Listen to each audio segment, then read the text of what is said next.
안녕하세요. 성경에서 가장 어렵고 또 가장 많이 오해받는 책을 꼽으려면 아마 레위기가 아닐까 싶은데요. 오늘은 이 고대의 율법서가 사실은 얼마나 체계적이고 깊은 의미를 담고 있는지 그 암호를 풀어보는 시간을 갖겠습니다. 자, 한번 상상해 보세요. 이집트에서 기적적으로 탈출한 이스라엘 백성 앞에 이제 정말 근본적인 문제가 딱 놓인 겁니다. 바로 어떻게 지극히 거룩하신 하나님이 불완전한 우리들 가운데 함께 사실 수 있을까 하는 문제였죠. 이건 그냥 신학적인 질문이 아니었어요. 생존과 정체성이 걸린 아주 현실적인 문제였죠. 레위기는 바로 이 거대한 질문에 대한 하나님의 대답이라고 할 수 있습니다. 그래서 그 해결책의 첫 번째 열쇠는 바로 사람이었습니다. 하나님과 백성 사이의 그 위험한 간극을 안전하게 연결해줄 특별한 중재자 그룹이 필요했던 거죠. 그들이 바로 제사장들입니다. 제사장이 된다는 건 그냥 직업을 하나 갖는 것과는 차원이 다른 일이었습니다. 아주 엄격하고 상징적인 과정을 거쳐야 했거든요. 물로 씻어서 정화하고요. 특별한 기름을 부어서 구별하고 또 거룩한 옷을 입고 마지막으로 속죄 제사까지 드려야 했죠. 이 모든 단계는 그들을 하나님의 거룩한 임재 앞에 안전하게 설 수 있도록 준비시키는 과정이었어요. 그만큼 이 역할이 중요했다는 뜻이겠죠.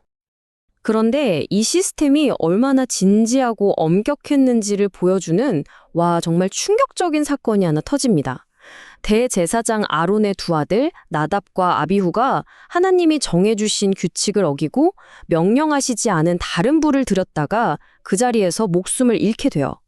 이 이야기는 하나님의 거룩함에 다가갈 때는 정해진 규칙을 따르는 게 얼마나 중요한지 정말 생사가 걸린 문제였다는 걸 보여줍니다. 자, 그럼 제사장만 중요했을까요? 아니죠. 이제 공동체 전체가 하나님의 거룩한 임재를 존중하면서 어떻게 살아가야 하는지 그 방법을 배워야 했습니다. 레위기는 바로 그 일상생활을 위한 안내서 같은 역할을 했어요. 여기서부터 정말 흥미로워지는데요. 우리가 보기에 좀 이상한 이 음식 규정들 있죠?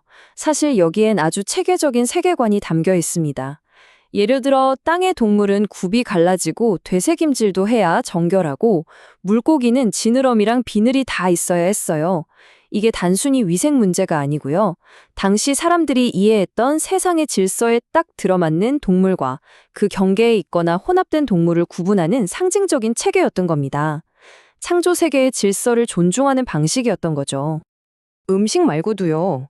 아이를 낳거나 특정 피부병에 걸리거나 시신과 접촉하는 것처럼 아주 일상적인 일들로도 사람은 의식적으로 부정해질 수 있었습니다.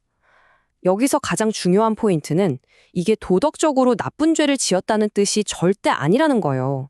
이건 생명과 죽음의 경계선에 닿는 자연스러운 현상이었고, 그럴 땐 잠시 동안 공동체와 떨어져서 다시 정결해지는 시간을 갖도록 한 거죠. 자, 그렇다면 도대체 이 정결하다와 부정하다는 개념의 진짜 의미는 뭘까요? 바로 이 부분이 레위기를 이해하는 가장 중요한 열쇠라고 할 수 있습니다. 핵심은 바로 이겁니다. 레위기에서 말하는 정결함은요, 우리가 생각하는 것처럼 세균 없고 깨끗한 그런 위생 상태가 전혀 아니에요. 이건 하나님의 거룩한 공간에 나아갈 수 있는 자격을 갖춘 상징적인 상태를 의미했습니다. 온전하고 질서 있고 생명에 가까운 상태를 말하는 거였죠. 이 관점의 차이를 이해하는 순간 레위기의 모든 이상한 규칙들이 갑자기 명쾌하게 보이기 시작합니다. 고대 이스라엘 사람들에게 정결함은 질서와 생명에 관한 거였고 부정함은 혼돈과 죽음에 가까운 상징적인 상태였어요.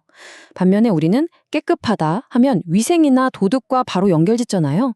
바로 이 생각의 틀이 다르다는 걸 깨닫는 게 레위기 해독의 시작입니다. 자, 이제 그림을 좀 더 크게 한번 볼까요? 이 모든 제사장, 제사, 그리고 복잡한 정결법의 궁극적인 목표는 과연 무엇이었을까요? 그건 바로 거룩한 나라를 만드는 것이었습니다. 레위기의 심장과도 같은 메시지가 바로 이 구절에 담겨 있습니다. 내가 거룩하니 너희도 거룩할지어다. 하나님은 당신의 백성이 당신의 성품, 즉 거룩함을 닮은 공동체가 되기를 원하셨던 거죠. 모든 율법은 바로 이 하나의 목표를 향하고 있었던 겁니다. 결국 레위기의 그 수많은 율법들은요, 주변 민족들과는 완전히 다른 이스라엘만의 독특한 정체성을 만드는 일종의 문화적 울타리였던 셈입니다. 먹는 것, 입는 것, 예배하는 방식까지 삶의 모든 순간에 아, 우리는 하나님의 거룩한 백성이지? 라는 사실을 기억하게 만드는 장치였던 거죠. 자, 이 고대의 이야기가 오늘 우리에게 꽤 흥미로운 질문을 던집니다. 우리 역시 눈에 보이든 보이지 않든 우리를 우리로 만들어주는 어떤 규칙과 가치관 속에서 살아가고 있잖아요. 여러분의 삶과 공동체를 특별하게 만드는 거룩함의 법칙은 무엇인가요? 이 질문을 한번 생각해 보시면서 오늘 분석은 여기서 마치겠습니다.